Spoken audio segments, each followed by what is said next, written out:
All right, today we're giving another tip for you getting your kids' school papers organized. And it's great to start now at the beginning of the school year so you'll have them all organized at the end of the school year. All right, let's get started.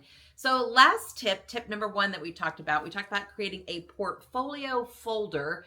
And I mentioned what goes in it. Now I want to talk about why it's important to create one other than just general organization.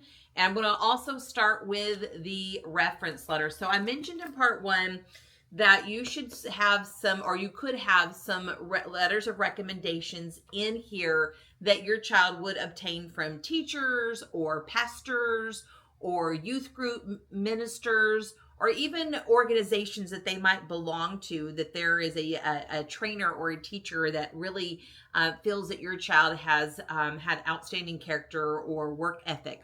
So how you use this is when your kid's probably in 9th, 10th, 11th, and 12th grade, those 4 years is outstanding years to start gathering these that you can use for part-time jobs or eventually applying for colleges should your kid go to college.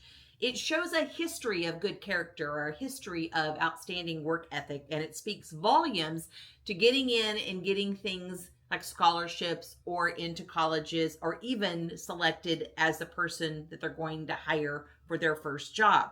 Now, there's a lot of competition out there. A kid does not have a lot of work history. So you're going to build them this portfolio that you can glean from and create a resume and again, applying to colleges. Now, be honest, I have 3 sons and none of them were like outstanding students, and a couple of them were either on the lower end. They passed, but not great grades to get into a college.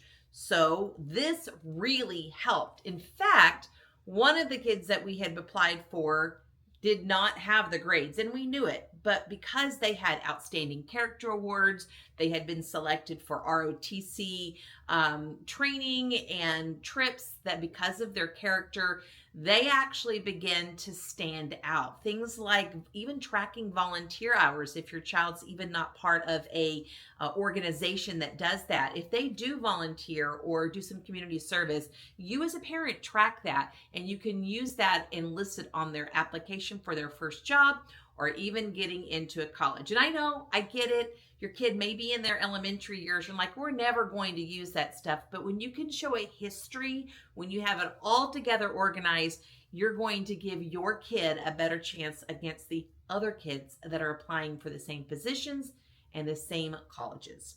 I'm Lorraine Brock, professional organizer and owner of Get Organized, helping you get your home, business, and life completely organized.